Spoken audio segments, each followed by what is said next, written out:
Bon, après quelques essais de bleu sur la broche, il s'est passé des choses relativement impressionnantes qui va nous conduire à tout à fait une autre voie.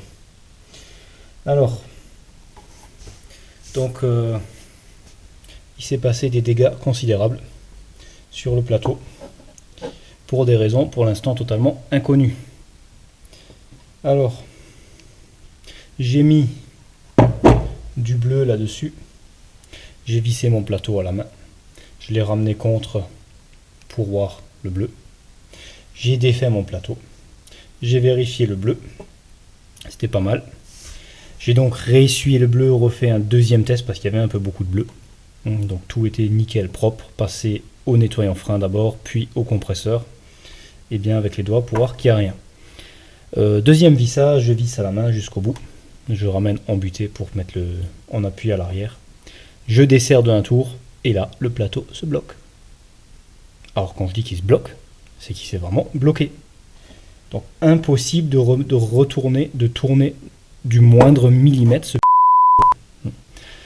excusez-moi de parler bien vrai, mais ouais, il m'a bien, je croyais bien ne plus pouvoir le démonter. J'ai dû mettre le mandrin pour pouvoir prendre appui sur le mort avec la clé là qui a même pas suffi. J'ai dû prendre une taille au-dessus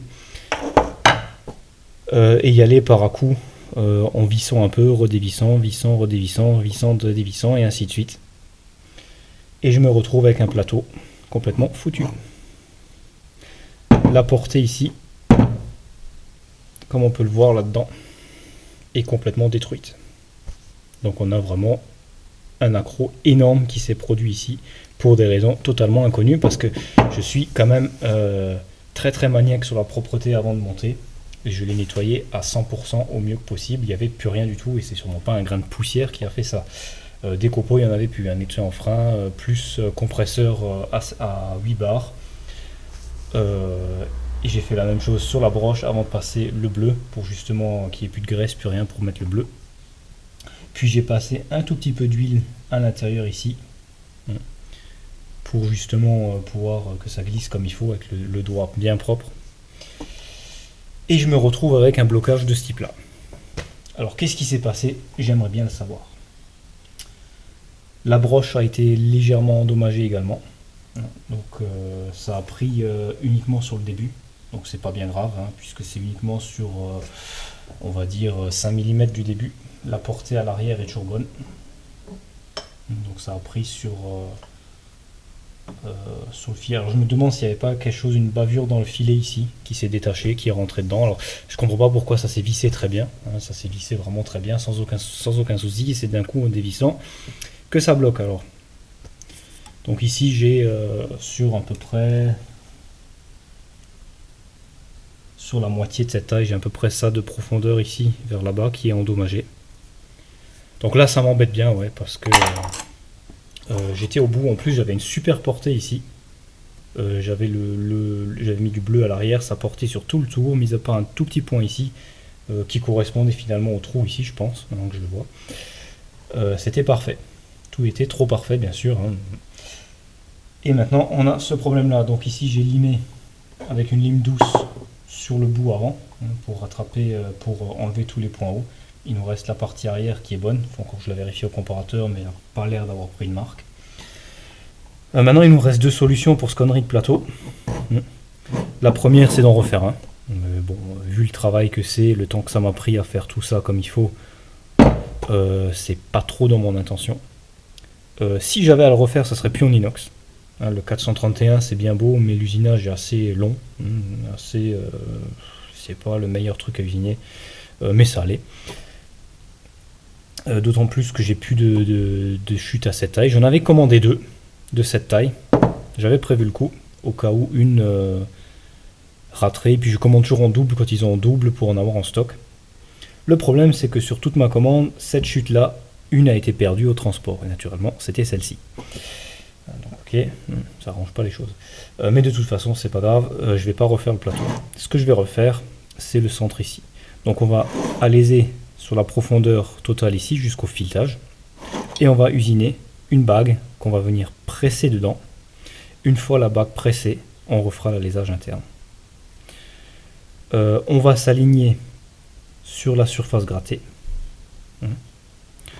dans le mandrin. On va cette fois utiliser le mandrin 4 morts parce que c'est vraiment la seule solution pour faire quelque chose de propre. Je regrette d'avoir fait cette utilisation en 3 morts, c'était vraiment pas une bonne idée. Du coup j'ai fait le 4 morts que j'ai nettoyé parce que j'en avais pas pour le tour, il n'était pas encore opérationnel, je l'ai complètement restauré. Donc restaurer, nettoyage, dérouillage, graissage, tout ça, huilage, tout ça. Et on va le prendre dans le mandrin 3 morts, on va le tenir dans le 3 morts puisque j'ai pas de faux plateau pour. Donc ça fonctionnera très bien pour cette fabrication. Et on va pouvoir se centrer comme il faut. Voilà, donc comment perdre du temps. Alors, je sais pas comment ça s'est passé. Donc là, par contre, c'est vraiment un truc que je comprends pas trop. Parce que je suis vraiment certain du nettoyage. Donc là, vraiment, je vois pas ce qu'il y a eu. Donc peu importe, c'est arrivé. Moi, surtout, ce qui m'inquiétait, c'est de plus pouvoir le descendre. Parce que j'ai vraiment galéré pour l'enlever. Je pensais pas pouvoir l'enlever. Là, j'ai dû y aller vraiment violent, quoi. J'ai dû mettre beaucoup de force. J'espère. J'avais peur d'endommager la couronne, d'endommager quelque chose là-dedans. Tout a tenu, il n'y a pas eu de souci. Mais alors... Donc, voilà, donc le projet va prendre une autre tournure. Il faut que j'aille trouver une chute pour ici. Bon, j'ai trouvé ici une bague. Qui sera l'ébauche pour fabriquer la bague. Après, c'est dedans. Alors, globalement... ça change rien au niveau final, donc ça sera tout aussi solide, c'est une bague, c'est qu'un guidage de toute façon. Le seul truc, c'est qu'on a fait déjà ce grattage pour rien. Et que j'ai toujours pas compris comment c'est arrivé. Donc j'ai beau vérifier, le filetage, tout ça, il n'y a strictement rien, il n'y a aucune marque ailleurs. On peut voir ici la profondeur de la marque ici, c'est vraiment énorme. C'est vraiment probablement presque 1 mm de profondeur. Sans raison apparente. Alors peut-être qu'un morceau qui avait une bavure dans le filetage là, ou le filetage là, et encore c'est presque pas possible puisque la partie ici, la partie guidage se met avant le filetage se visse après, donc comment ça serait arrivé jusqu'à derrière, c'est presque impossible. C'est juste pas du tout logique. Donc là c'est bien embêtant parce que c'était presque terminé. Bon, point positif, c'est faisable avec une bague qui évitera de refaire tout en entier, parce que j'ai pas du tout envie de recommencer. Donc ça ira comme ça. On va donc devoir faire l'usinage de la bague. Alors l'usinage de la bague, je vais le faire hors caméra, je vais pas rallonger trop les vidéos encore sur le diviseur. Rien de bien compliqué, je vais la prendre par l'extérieur, faire l'alésage à un diamètre proche de celui de l'intérieur, on va laisser 1 mm de marge, puis on fera l'alésage, puis on fera le chariotage à l'extérieur, on prendra par l'intérieur, on fera l'extérieur pour le rendre bien lisse, propre et rond. Je vais enlever une partie de l'épaisseur aussi, pour arriver pas loin de ma taille que j'ai besoin, en laissant pareil environ un demi à 1 mm de marge. Et ensuite, une fois que ça sera fait, on va usiner l'intérieur ici. Ce que je vais faire, je vais tout simplement d'abord faire la bague. Normalement, on ferait d'abord l'alésage, ce qui paraît plus logique pour faire l'ajustement. Mais je vais d'abord faire la bague parce que je la fais dans le mandrin 3 morts, alors que celui-ci, ça sera dans le 4 morts, puisque je veux le centrer parfaitement et l'aligner. Donc on agrandira l'alésage à ce qu'il nous faut pour la bague. Et on fera un ajustement à la presse. Puis cette bague sera pressée dedans. Et on pourra même à la limite y ajouter un peu de loctite scellage définitif pour donner vraiment une parfaite adhérence et ne plus le voir s'enlever. Bon. Bien que ce soit pas nécessaire. Puisque même si elle était simplement poussée dure dedans avec un ajustement gras, ça fonctionnerait aussi. Donc, une fois qu'elle sera pressée, seulement à ce moment-là, on fera l'alésage interne final, à la dimension finale, puisqu'il faut qu'il soit bien rond. Et on fera ensuite notre alésage, notre surfaçage aussi, une fois qu'elle sera pressée dedans. Par contre, il faudra bien voir comment faire le déroulement des opérations, puisque je veux ensuite que ça tourne nouveau bien rond. Donc il faudra vraiment faire attention. Bon, j'ai quand même fait une vérification de la broche à l'endroit horaire, donc j'ai perdu à peu près 5 mm de la portée, qui était de toute façon pas utilisée avant, j'avais fait un dégagement, donc c'est pas grave. Le reste est parfait. J'ai fait tourner la broche là, et mis à part le creux où il y a la clavette, tout le reste, voilà, c'est parfait. Donc il y a des petits trous, des petites crevasses. Comme on peut voir, ça reste toujours à zéro. Donc il y a des petites crevasses, il y a des petits points plus bas, très légers. C'est même pas un demi-centième, même pas. Mais on reste à zéro sur toute la surface. Donc de ce côté-là, pas de souci, on est bon. C'est déjà un très bon point parce que c'est le plus important. La broche n'a strictement aucun jeu, on peut y aller très fortement, essayer de la bouger. L'aiguille bouge à peine. Donc c'est parfait. J'ai essayé de tous les sens. Et je vais aussi faire une vérification sur l'avant. Alors laissez-moi mettre le comparateur du bon sens. Fausse alerte. On reste vraiment à zéro, à un maximum on va dire un centième, vraiment grand maximum. On est en dessous du centième, mais on va dire un centième. Et pareil, pas de jeu de ce sens. Donc la broche est bonne, elle est parfaitement ajustée. On a un creux juste au niveau finalement du trou de la clavette, un peu autour, bon ça c'est sans importance. Et on peut donc déjà dire que la broche est bonne, et c'est vraiment le plus important. Le plateau, on va dire même c'est secondaire, parce que ça m'aurait bien embêté d'avoir le plateau et la broche d'endommager. Voilà. Donc là déjà c'est bon, il n'y a pas de mouvement, il n'y a pas eu de problème. On peut donc passer à l'autre, donc au plateau. Bon, j'ai maintenant mis le mandrin 4 morts. Alors quand je dis mis, je l'ai installé dans le 3 morts, donc je l'ai fixé bien fortement dedans.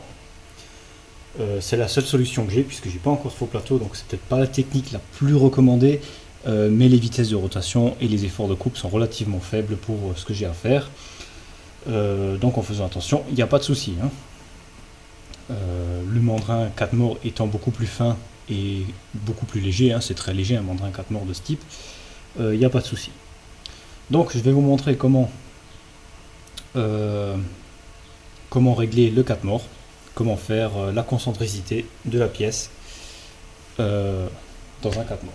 Alors pour commencer, on peut voir qu'on a les repères ici, des lignes qui sont simplement des lignes de réglage qui servent à visuellement ramener les morts là où on veut. Alors comment faire? On a une pièce qui fait, notre plateau fait 155 mm à l'endroit où on veut le prendre. Donc ce qu'on va faire, on va ouvrir chaque mort de la moitié, qui est de 77,5. Alors on va faire visuellement 78 mm pour l'instant. Donc on va ouvrir le premier mort, on prend un réglé. On mesure par rapport au milieu du mort ici, jusqu'à l'ouverture ici. Donc approximativement, on l'ouvre à 77-78, c'est juste pour dégrossir.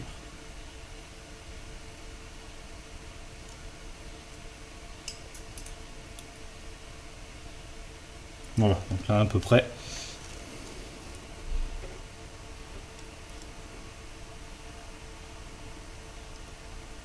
On est à peu près bon. Donc, on repère à l'arrière où on en est. Par rapport à ici, on peut voir qu'il y a quelques millimètres par rapport au trait. Donc, sur le bord du mort et le trait, il y a 5 mm. On ouvre le pareil. À l'opposé.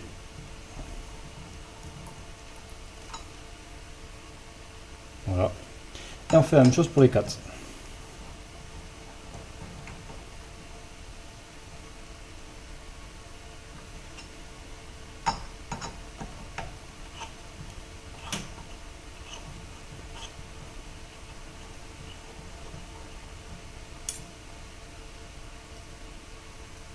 Ok. Et on peut mesurer maintenant combien on a d'ouverture.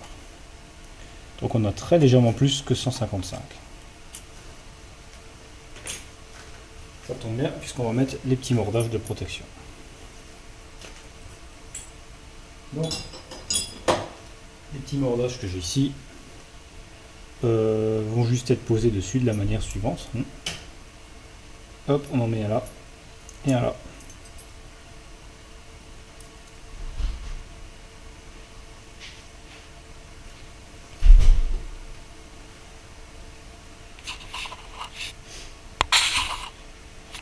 Et ensuite, on va poser le plateau.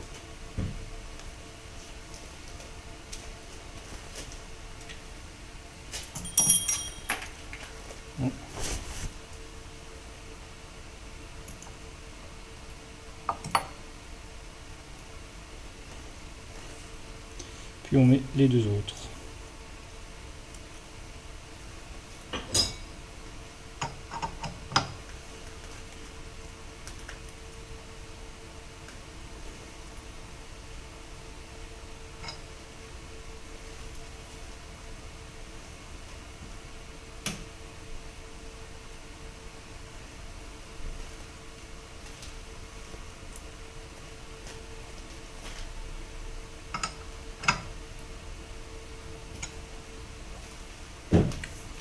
Voilà, on va maintenant mettre le comparateur et voir ce que ça donne au niveau du fourron.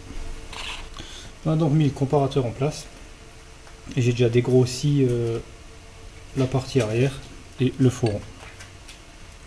Donc là on a encore entre 3 et 4 centièmes de voilage sur l'avant. Donc c'est très simple, on vérifie où on est trop sorti ou trop dedans. Et on le tapote dedans ou on fait sortir avec un petit tournevis à l'arrière. Jusqu'à tourner rond. Alors on veut tourner rond par rapport à la phase d'appui. Puisque c'est celle qui est importante. Et donc maintenant c'est dégrossi ici, on va revenir sur le diamètre avant de terminer la face arrière.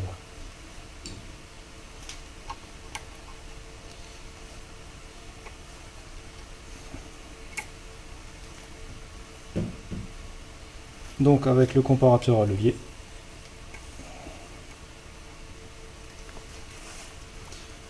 que je prends sur le dernier petit point qui reste en état sur l'alésage. Et on a encore 3 dixièmes. On va mettre le comparateur un peu mieux.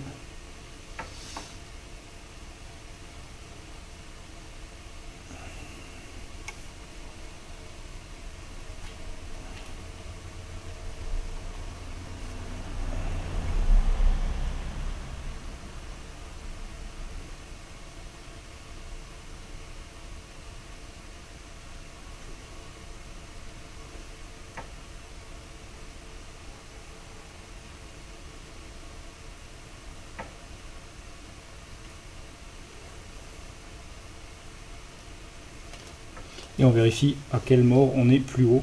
Et on va vérifier. Alors à celui-ci, on est 3 dixièmes plus haut. On va donc le desserrer légèrement.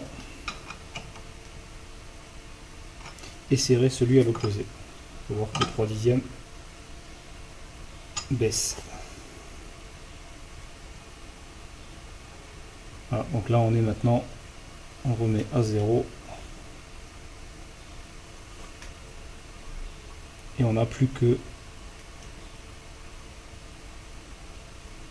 2 centièmes et demi à 3 centièmes de fourron. Donc on va trouver où est ce fourron. Donc on peut voir qu'au mort ici on dépasse un peu 1 centième. Donc il est légèrement trop serré. On va donc serrer celui à l'opposé. Et on peut voir que ça suffit parce que c'est pas encore serré.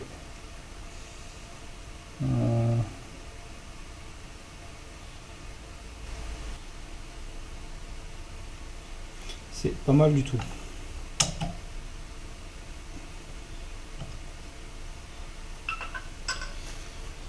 Voilà, donc pour le rond, c'est pas mal, on est dans le centième là.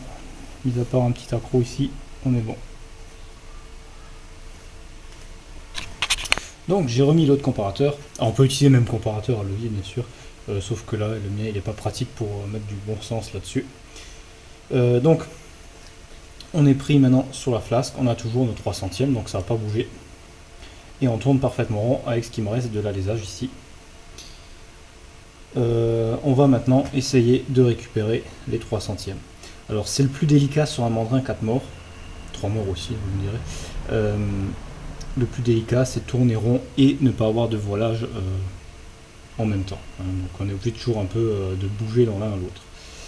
Donc on va essayer de rattraper ce qui reste à rattraper. Donc on fonctionne par mort, c'est-à-dire à chaque mort on va vérifier. C'est-à-dire que, comme je l'ai montré avant, le faux rond, on regarde d'un mort par rapport à l'autre, toujours par deux. Donc si on est trop rentré avec ce mort, on va légèrement le desserrer, faire rentrer l'autre. Alors si c'est très peu, on va essayer de serrer celui à l'opposé déjà, voir ce que ça donne. Si ça suffit pas, on desserre un tout petit peu celui à l'autre extrémité et on serre. Ça va simplement bouger comme ça, comme ça, et pareil avec les autres, comme ça. Donc on a deux axes en quelque sorte. Ça peut s'apparenter à un XY sur la fraise par exemple. Donc si c'est à plat. Et on vient simplement régler donc notre plateau. Alors là c'est pas évident parce qu'on a un alésage en mauvais état, donc ça bouge un peu de celui qui s'est endommagé, celui qu'on va devoir refaire. Je prends pas à l'extérieur parce que l'extérieur n'est pas la surface de précision. La surface de précision elle est dedans. Donc moi je veux vraiment la prendre à l'intérieur. Donc ce qu'on va faire, on va maintenant essayer d'arriver juste au niveau du voilage. Et on fera un affinement ensuite sur le faux rond nouveau pour être sûr que ça n'a pas bougé. Donc idéalement j'aurais dû venir tout de suite enlever le voilage en premier. J'ai laissé un peu, j'aurais pas dû, mais c'est pas grave. Donc j'ai bien 3 centièmes sur la partie là. Donc les deux morts là, on doit pousser dedans de 3 centièmes. Donc laissez-moi faire ça, même principe qu'avant. On tapote, j'ai ici un jet en bronze. Donc si on est obligé de desserrer parce que c'est déjà un peu serré fort, il faudra revenir après sur l'ajustement du faux rond. Donc je vais faire tourner ça parfaitement rond et je vous reprends. Je pense que vous avez compris le principe, c'est très simple. Les opposés, et puis voilà, l'avant pareil. Une fois qu'on sera bien rond, je vais faire mon alésage, tout ça. Une fois l'alésage fait, ou même tout de suite, peu importe, je vais prendre ma mesure sur l'extrémité ici, ou même ici plutôt, sur la grande extrémité.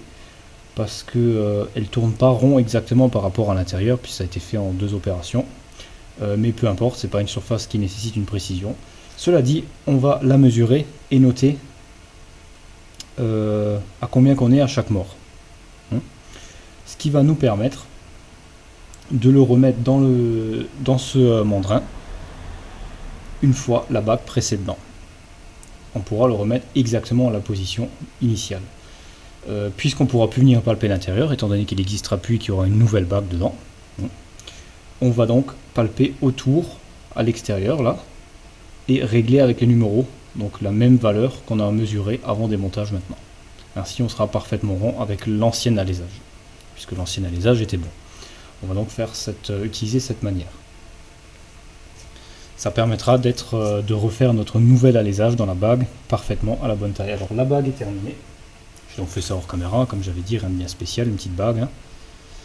Donc l'extérieur est bon, bonne taille. L'intérieur est légèrement un diamètre plus faible qu'il faudra faire une fois que ce sera pressé dedans. Donc il y aura une interférence d'environ 5 centièmes, c'est-à-dire que le trou sera 5 centièmes plus petit que la bague, ce qui permettra un bon pressage entre 5, alors on peut être entre 4-5 centièmes à peu près, voire 6 centièmes maximum si on veut vraiment pousser fort, et ça sera parfait. Elle est aussi légèrement plus longue, de 1 mm, donc on réduira ça, un peu plus d'1 mm, on réduira ça une fois sur place. Donc maintenant, je vais terminer le centrage. Ça prend parfois un peu de temps d'aller sur l'un à l'autre, donc je fais ça hors caméra. Mais je pense que vous avez compris le principe. Voilà, on a donc maintenant effectué le centrage. Ça tourne parfaitement rond avec l'alésage et parfaitement plat. Donc, pas de voilage et c'est impeccable. Donc on serre de la même manière. Quand on serre un côté, forcément l'autre se serre aussi, l'opposé, puisque ça marche ensemble. Mais on vérifie à la fin bien sûr les 4.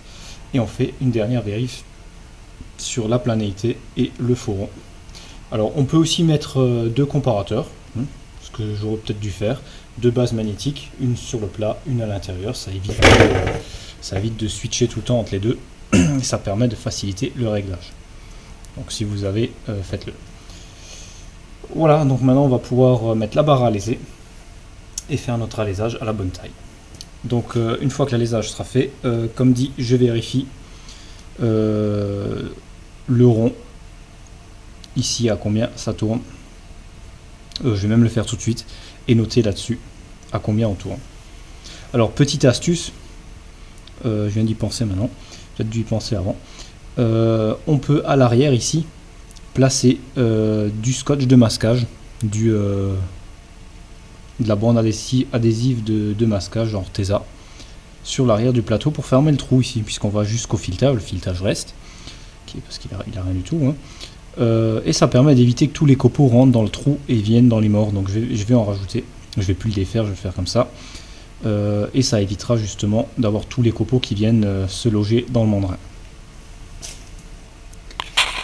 Donc la mesure je vais faire hors caméra, finalement c'est la même chose que ce que je vous ai montré sur le diviseur, j'avais fait la même chose, j'avais noté le fourron, le voilage, j'avais fait ça sur le voilage pour aller vérifier au marbre.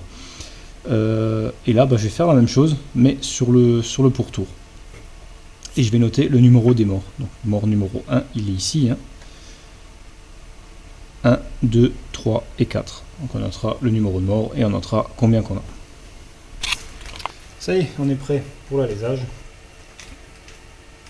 J'ai donc marqué mes numéros ici, donc entre parenthèses le numéro de mort et combien j'ai. On va voir qu'il y a pas mal de différences.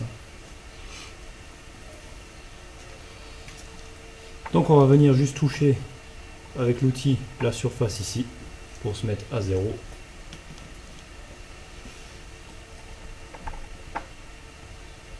Parfait. Et on va toucher l'intérieur, puis on va faire l'usinage interne. Donc on va changer de vitesse. Ce sera bien comme ça. Hop.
Voilà, donc je vais faire des passes jusqu'à atteindre mon diamètre voulu, hein, de la même manière que j'avais fait au début.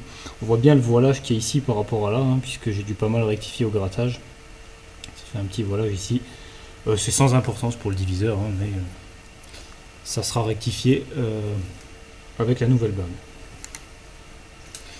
Donc je vais faire ce diamètre, bonne profondeur, donc 15 mm de profondeur et arriver jusqu'à 65, et je vous reprends. Ça y est, les passes sont faites. On a maintenant un parfait alésage. Une fois que tout ça sera fait, que la bague sera pressée, qu'on fera l'usinage de la bague, j'en profiterai pour faire un petit resurfaçage ici, hein, parce que ça tourne pas très droit. Donc la technique que j'ai utilisée du cymblot à l'origine, donc la pièce, les talons que j'ai fabriqués pour visser le plateau dedans, n'était pas une très bonne idée. L'idée est bonne, mais pas pour un diamètre aussi gros, hein, parce que ça fait vraiment beaucoup. Et ça a bougé. Ça a bougé, j'ai remarqué, j'avais remis le plateau dedans avec le cymblot que j'avais fabriqué. Et en donnant même malgré bien serré, en donnant un bon coup de poing dessus, on arrive à faire bouger de plusieurs centièmes. Effectivement, donc ça fait effet levier hein, par rapport au milieu. Alors ça a beau être serré aussi fort, pourtant les morts sont en super état. On peut vérifier quand c'est serré la portée des morts. Ça porte exactement pareil sur quasiment toute la longueur. C'est qu'ils sont bien, il n'y a pas de jeu dedans nulle part, ils sont bien parallèles les uns aux autres.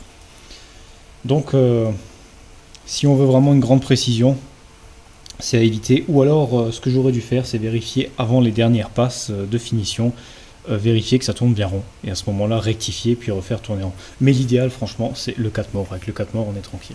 Donc là, on a un super alésage, propre, rond. Et d'un diamètre qu'il nous faut. Donc on vérifie au micromètre 3 touches, hein, ou avec un autre type de micromètre, à la jauge.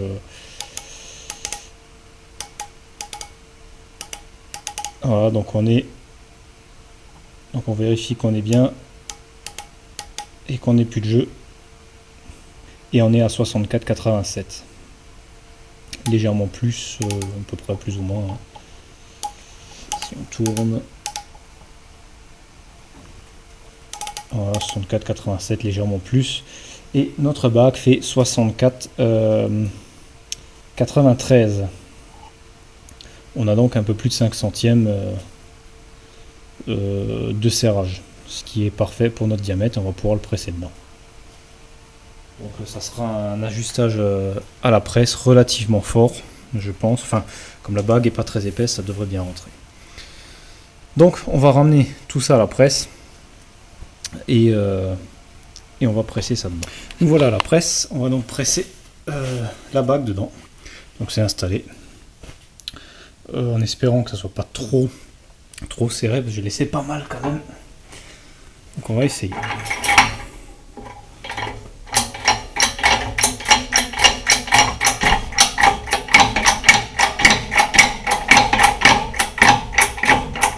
Ça rentre. Donc là on est à 2 tonnes. On dépasse un peu. Presque 3 tonnes là. Ça y est, on est au bout.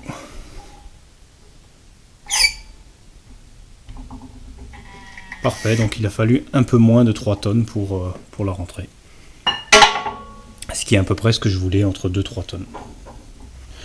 Donc avec 2-3 tonnes, on est sûr qu'elle ne bougera plus. On n'a pas besoin de mettre. On aurait pu mettre du Loctite scellement définitif, mais c'est sans intérêt puisqu'il n'y a aucune contrainte sur cette bague finalement. Donc on va pouvoir maintenant remonter ça dans le 4 morts et faire l'alésage exactement à la bonne taille. Donc c'est la partie la plus délicate, il ne faut vraiment pas la louper. On va aussi reprendre une mesure. J'étais à 54,30. On va voir de combien ça s'est rétréci avec un serrage de ce type. Donc là on est bien embuté. On a juste à enlever ce qui dépasse jusqu'à ras ici. Et ça sera absolument parfait. Donc là on est vraiment bien pressé jusqu'au bout. Une fois terminé, on remarquera quasiment plus rien de cette réparation. Donc retour sur le tour et je vais mettre ça dans le 4 morts. Voilà, j'ai donc remis le plateau dans le mandrin 4 morts en mettant deux comparateurs. Cette fois c'est allé plus facilement. Donc un sur la face, j'ai réglé, j'ai plus de mouvement d'aiguille ou très peu, juste les vibrations du grattage. Et je suis donc bon. Et pareil sur l'extérieur, j'ai remis les mêmes positions qu'avant. Et j'ai fait le même réglage, c'est-à-dire je me retrouve avec 0 ici, plus 9 ici, plus 11 ici, plus 3 là. Donc exactement comme c'était avant, avec le centrage du milieu. Cette partie-là ne tourne pas spécialement rond. La partie externe, tout simplement parce que je l'ai fait après avoir fait le plateau. Quand je me suis rendu compte que le diamètre que j'avais fait au début, j'avais prévu de le laisser à 160, bloqué aux étriers de serrage. Alors j'ai remis avec une précision au mieux que possible pour faire la partie là. Quand je suis allé dessus, il restait encore un peu, donc je suis revenu, j'ai vite fait une petite passe ici, juste un petit épaulement ici. Donc celui-là, j'ai pas fait. J'avais déjà sorti les talons que j'ai utilisés. Donc j'allais pas tout régler à nouveau, étant donné que j'utilisais pas le 4 morts. Donc ça a donné ça. Donc on peut voir que ça fait un bon décalage, 11 centièmes, donc un dixième. Un tout petit peu plus d'un dixième. Et je pense que c'est dû à ça, comme j'ai fait une reprise déjà là-dessus, plus la reprise de ça, ça a fait ça. Donc rien de bien important pour l'extérieur. Donc ici je suis maintenant pas mal. Alors comme j'ai pas mal rectifié la partie là, c'est pour ça que j'ai du voilage ici maintenant. Au début il n'y avait pas de voilage ici, hein, donc j'ai vérifié sur le marbre, j'avais 2 centièmes de voilage, qui n'était pas du tout énorme. Là on a beaucoup plus, hein. Là, maintenant que la face arrière a été mise en appui au diviseur, donc gratté, on a beaucoup plus ici, ce qui n'est pas important, hein, c'est l'arrière, hein, il n'y a aucune importance. Ce qui est important, c'est l'avant. L'avant doit être parfaitement parallèle à l'arrière ici. Donc là, je me suis mis bien droit avec la partie grattée ici et la partie externe comme j'étais avant. Donc le diamètre s'est rétréci légèrement. J'ai perdu 3 centièmes sur le diamètre avec le pressage, donc ce qui est tout à fait normal. J'étais à 64, non c'était à combien, 55, ouais, 55,30 et je suis maintenant à 55,27. Donc ça nous a, le pressage nous a réduit de 3 centièmes. Alors reste un peu à enlever ici, on va enlever jusqu'à ras avec le grattage ici. J'ai pas fait de chanfrein quand j'ai fait l'alésage dans le nouvel alésage. Avant de presser, j'ai fait aucun chanfrein pour qu'on soit parfaitement plat. On n'aura quasiment aucune, on verra quasiment rien. Donc j'ai pas fait de chanfrein, j'ai fait uniquement le chanfrein dans la pièce. Donc pour le début de pressage. Donc notre but c'est 55,96 en diamètre. Et on est là à 55,27. Donc on a faire une petite passe, hein, je fais ça hors caméra, une petite passe de finition, rien de bien spécial, en 2-3 fois pour être sûr de ne pas louper la cote. Et mesure au micromètre. Donc je pense que je vous prendrai à la dernière passe. Voilà, la nouvelle portée est terminée. Donc j'ai tout bêtement refait mes passes, hein. On peut voir la partie brillante qui est la portée. L'arrière qui est un peu plus mat, c'est un dégagement. Donc là, je suis rentré plus dedans pour enlever. C'est la partie qui est un peu endommagée sur la broche. Hein, la petite partie avant qui a des marques. Donc j'ai préféré ne pas avoir de portée ici. Et la partie plus brillante, c'est la partie qui portera dessus. J'ai fait à l'arrière le surfaçage, parfait, hein, plus aucun déport. J'ai tout juste légèrement frôlé la partie grattée, qui a très bien pris sur toute la portée, qui indique qu'on est bien droit. Et j'ai fait un petit surfaçage ici, donc toute la partie là, qui est la partie qui tient le disque, donc le disque divisé à l'arrière. Puisque j'avais du fauron, du voilage ici, j'en ai profité pour le prendre en même temps. Ici je ne l'ai pas fait. La partie arrière, c'est l'arrière, ça n'a strictement aucune importance, il y a un petit peu de voilage. On le voit quand ça tourne. Mais je préfère avoir du voilage à l'arrière plutôt que trop réduire l'épaisseur du disque. Donc c'est vraiment sans importance en général sur des pièces d'origine. Souvent c'est en fonte brute, hein, c'est même pas surfacé, rien du tout. Donc aucune importance. J'aurais bien sûr préféré l'avoir droit, j'aime bien quand tout tourne parfaitement droit, mais bon, c'est un diviseur, hein, c'est pas un truc qui est en rotation rapide. Le plus important c'est d'être bon ici à l'intérieur et de l'autre côté. Donc là notre étalon se vise bien dedans.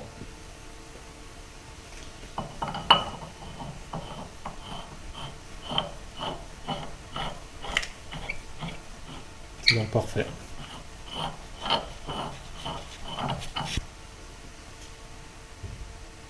Presque étanche, hein, puisque je vois que le papier Tesa que j'ai mis commençait à gonfler derrière avec la pression qui se formait. Pourtant il y a un tout petit peu de jeu, c'est pas énorme, mais ça sera suffisant pour notre usage. Voilà, donc je vais pouvoir ramener ça sur la broche et espérer que ça n'arrive plus jamais ce type de problème. Alors on va prendre l'appui au bleu. Alors je sais pas si je vais nouveau gratter ou pas la surface, puisque là je suis sur la surface grattée relativement bien. On verra si ça porte directement comme il faut à l'arrière ou si ça porte pas. Si ça porte pas sur toute la surface, qui est possible, hein, puisque là c'est quand même un ajustement de haute précision après. Si ça porte pas, on fera simplement un petit grattage. Et ensuite on sera à nouveau au point de départ, au point de départ avant ce problème. Et on pourra continuer pour s'occuper de la face avant définitivement, je l'espère. Donc nous voilà sur le diviseur de nouveau. Et je viens de faire les derniers ajustements, donc vérifier qu'il n'y ait plus de point haut, bien nettoyer le filet, tout ça. Et visser, j'ai mis un peu de bleu à l'arrière de la broche et j'ai vissé dessus. Donc cette fois ça se visse très bien, ça devient dur à la fin, donc ça a une bonne portée, sans être trop dur, hein, ça se visse à la main cette fois. Et j'ai prévu le coup, j'ai mis un tout petit peu d'huile, un tout petit peu de graisse MOS2, donc la bisulfure de molybdène, qui est une graisse noire, donc de ce type là, et qui est une graisse spécifique aux très hautes pressions, donc qui supporte une très forte contrainte tout en restant sur la pièce. Ce qu'on utilise pour les cardans, tout ça, en automobile par exemple.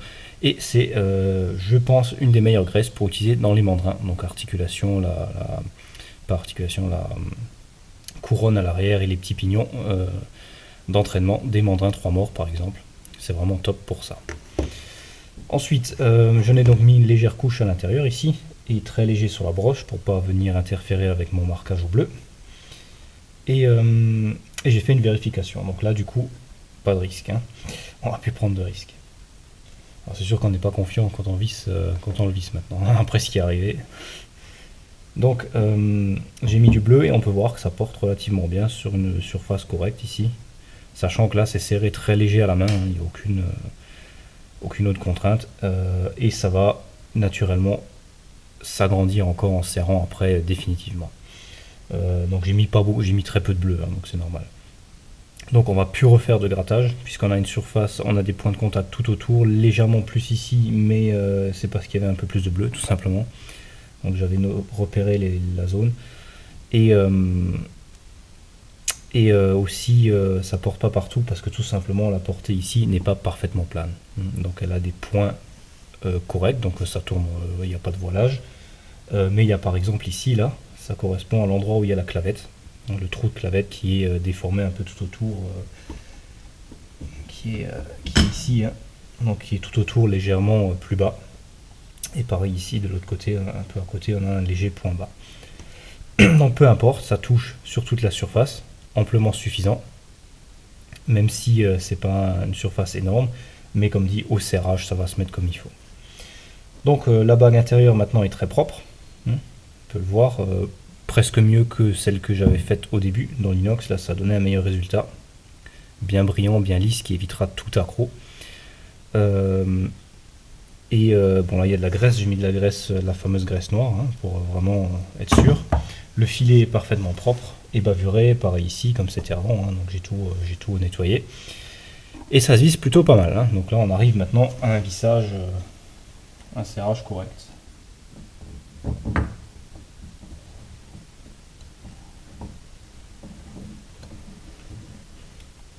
Voilà, donc là on arrive au bout, ça devient un peu dur, et voilà, on est embuté.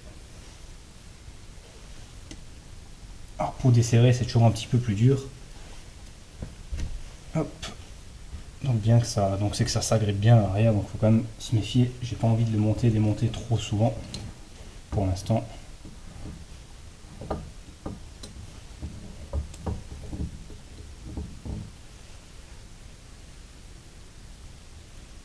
Et c'est parfait, donc aucune marque, c'est tout lisse, tout beau, tout propre. Donc cela nous indique que notre portée est pas mal, hein. Je suis assez serré quand même, mais comme dit, ce que je vais faire, c'est faire maintenant la partie avant et adapter donc les deux mandrins, donc sur le même plateau, ce qui évitera de devoir le démonter. Donc il sera quasiment plus jamais démonté, hein. Il sera une fois dessus, fini, on touche plus. Du moins c'est ce que je vais essayer de faire. Donc ensuite on verra pour ça plus tard. Donc niveau vissage ça a l'air pas mal. Maintenant la portée est bonne, on pourra la vérifier une fois terminée complètement. Et on va maintenant passer à la partie avant. Donc pour ce qu'il y a eu avant, donc comme l'a expliqué Thierry qui laisse les commentaires sur les vidéos, que je remercie grandement de commenter, hein, ça fait toujours plaisir, donc merci à toi. Donc comme il a expliqué, je pense qu'il a raison au niveau du grippage qu'il y a eu, qui est probablement dû au fait d'un serrage, enfin d'un jeu un ajustement relativement faible jeu, et le fait que le plateau soit en inox. Alors l'inox, c'est un matériau un métal un peu, on va dire un peu spécial, parce qu'il a tendance, c'est le même cas comme il a expliqué pour la visserie. La visserie inox a tendance à se gripper s'il y a un petit accroc, elle se grippe complètement. C'est vraiment typique à l'inox. L'inox fait une sorte de copeaux, beaucoup déjà qu'on a du mal à rompre. Donc on a souvent le problème de rompre les copeaux d'inox, parce que l'inox est relativement souple, si on peut s'exprimer ainsi, relativement élastique. Les copeaux sont plus ou moins collants ils se forment ensemble un peu comme une boule, et c'est pas du tout la même chose qu'un copeau d'acier normal. Donc l'acier inoxydable a vraiment un copeau spécifique et assez spécial. Donc un copeau, ce qu'on appelle un copeau collant, donc qui est toujours délicat à évacuer, qui va toujours poser problème, et donc facilement à s'arracher sur la surface. Donc à faire un grippage et se coller, puisqu'il est quelque part plus tendre, si on peut dire ça comme ça, et il va se coller dessus.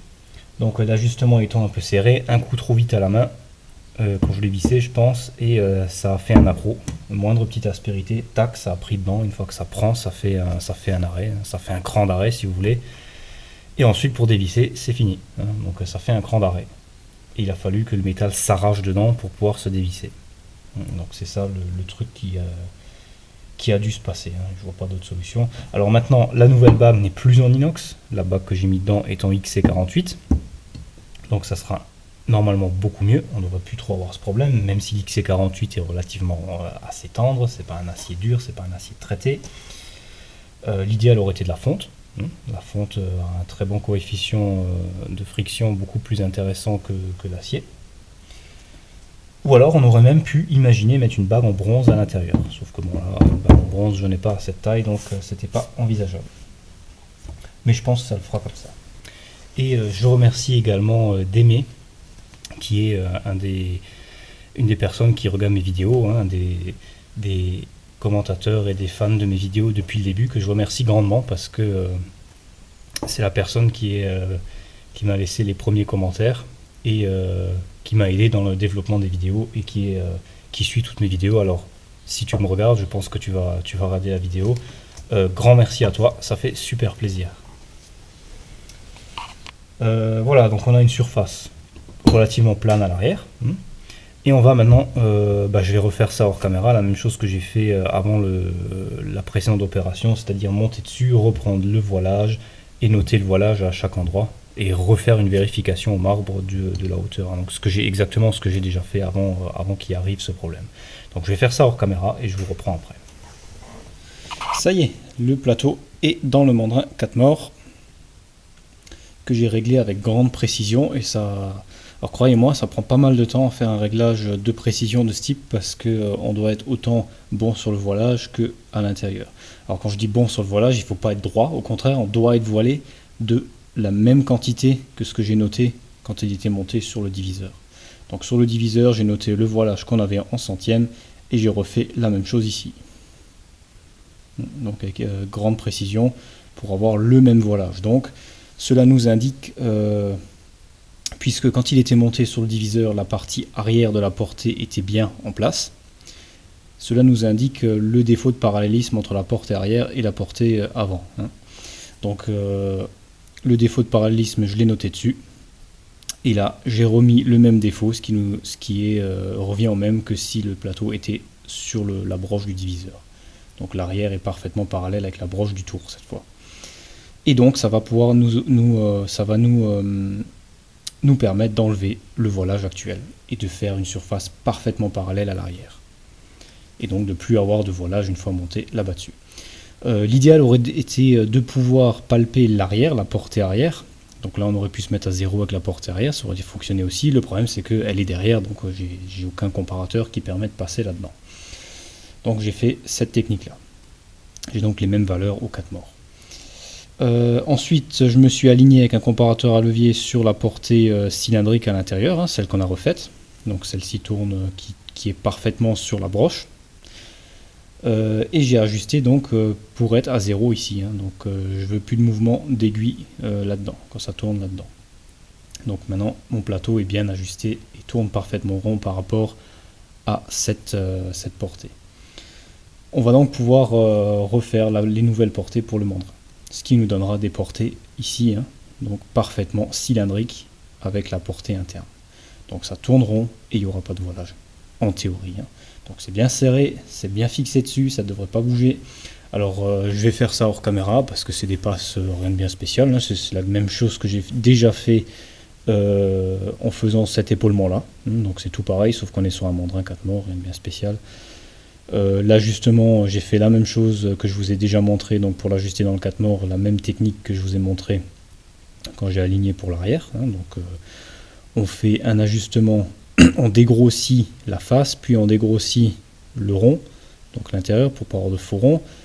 On dégrossit dans 2 centièmes à peu près, hein, et ensuite on ajuste la face avant avec plus de précision en allant jusqu'à un minimum de mouvement de ce qu'on veut, et ensuite en même temps on fait l'intérieur, puis on revérifie les deux, hein, en serrant doucement au fur et à mesure, parce que c'est là où c'est le plus délicat. Hein.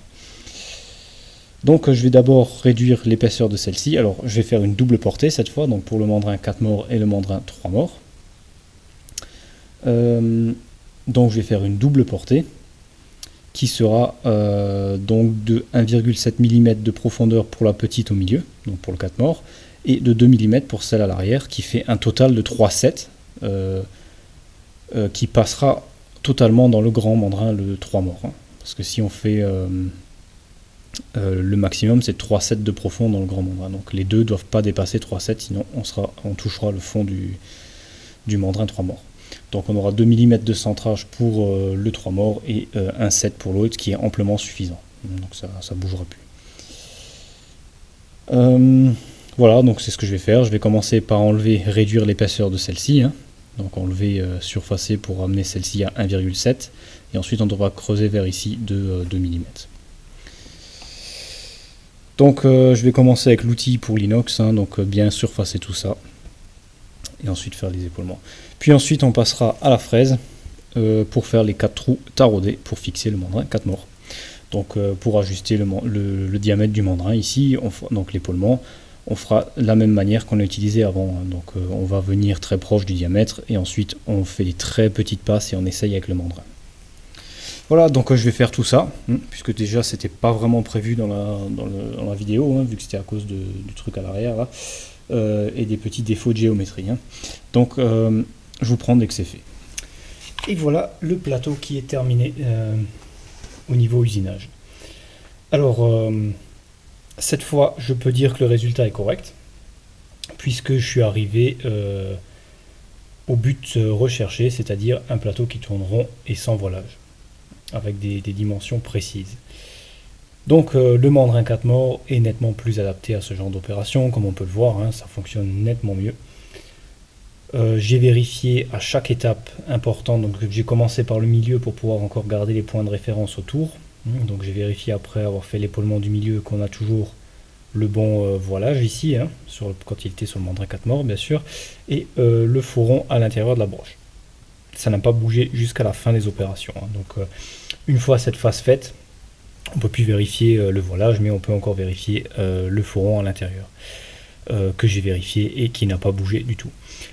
Par contre, on peut effectivement, enfin je dis qu'on ne peut plus vérifier, ici on peut toujours vérifier, puisque après avoir fait la première opération ici, le milieu, j'ai revérifié mon voilage que j'avais noté, hein, donc le réglage que j'avais fait, il était toujours bon, et le milieu était du coup à 0, hein, puisqu'on venait de l'usiner. Donc on était à 0 sur le milieu, pas de voilage. Après avoir éliminé le voilage du haut, il suffit de vérifier qu'on est toujours à 0 ici au milieu, hein, ce qui indique que ça n'a pas bougé depuis la première opération. Donc j'ai pu vérifier ça et il n'y a pas de souci. Le fourron c'est top, pas de mouvement. Donc là je viens de vérifier ma géométrie et j'ai quasiment aucun mouvement d'aiguille sur le fourron ici. Hein. Je ne sais pas si on arrivera à voir quelque chose, j'ai quelques petites vibrations sur l'aiguille, mais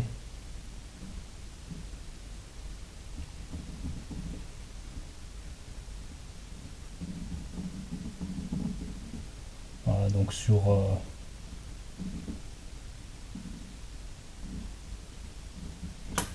sur un tour complet, j'ai un demi-centième de foron à peu près.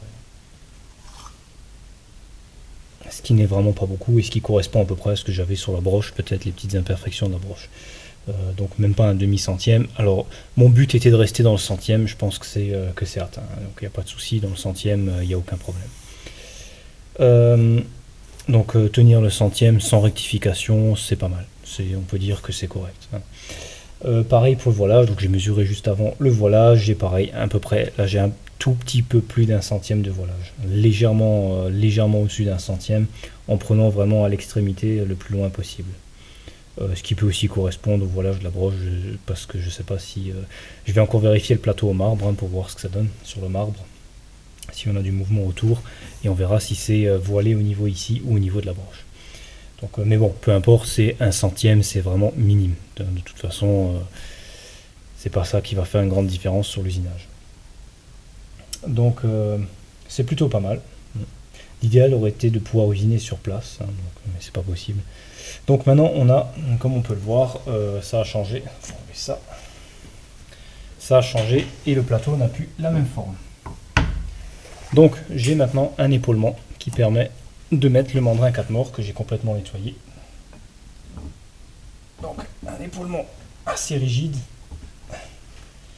Donc avec un ajustement correct, assez serré sur le mandrin, et le grand épaulement pour le mandrin 3 morts.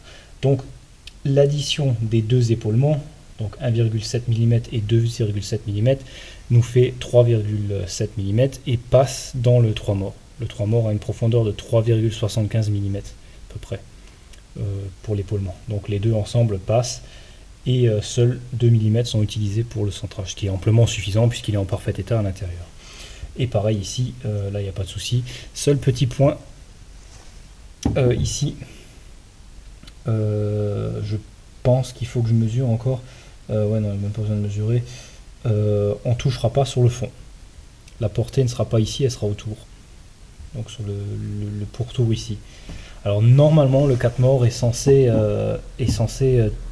être en contact avec la partie là et non pas avec la partie externe comme le mandrin 3 morts, mais c'est pas grave, là j'ai pas le choix, c'est la seule solution, mais c'est pas bien grave puisqu'il suffit de vérifier au marbre que notre portée arrière est bonne par rapport à l'avant. Si la surface arrière est bien plane, il faut rectifier une fois pierrer pour enlever tous les points hauts, qu'elle est bien plane par rapport à l'autre côté, il n'y a aucun souci. Et si elle ne l'est pas, on peut faire un surfaçage ou même passer à la rectifieuse. Donc ça, c'est pas un problème. Voilà, donc maintenant, on peut mettre notre disque nouveau en place ici, le disque division rapide. Et il reste encore à percer les 4 trous ici pour la fixation du mandrin 4 morts. Alors les trous seront limite par rapport à la broche, il y aura largement assez de place bien sûr au niveau du filetage, mais je pense qu'on va tomber dans la bague qu'on a précédent derrière, ce qui devrait pas être trop gênant. Ou on peut même directement, je pense qu'on va directement pas aller plus loin que la profondeur du filet. C'est très largement suffisant pour, ça fera à peu près ça de profondeur de visser, c'est très amplement suffisant pour tenir le mandrin. Ici on voit les 3 trous qui n'étaient pas visibles avant, puisque c'est les trous de fixation du disque par l'arrière. J'avais pas prévu de les faire dépasser à l'origine, mais comme on a dû rentrer dedans, ils dépassent un peu, mais c'est pas grave du tout, c'est sans importance. Autre point, on s'est rapproché de la broche, donc on a encore un peu de marge. On peut voir que le disque dépasse, que le plateau dépasse un tout petit peu encore de la broche de environ 1 à 2 mm. Donc c'est parfait, il dépasse, donc la broche ne dépasse pas, c'est impeccable, c'est ce qu'on recherche. Voilà, donc cette fois on peut dire que le plateau est globalement touche quasiment à sa fin, plus que les 4 perçages, une petite vérif au marbre et on est bon pour y aller.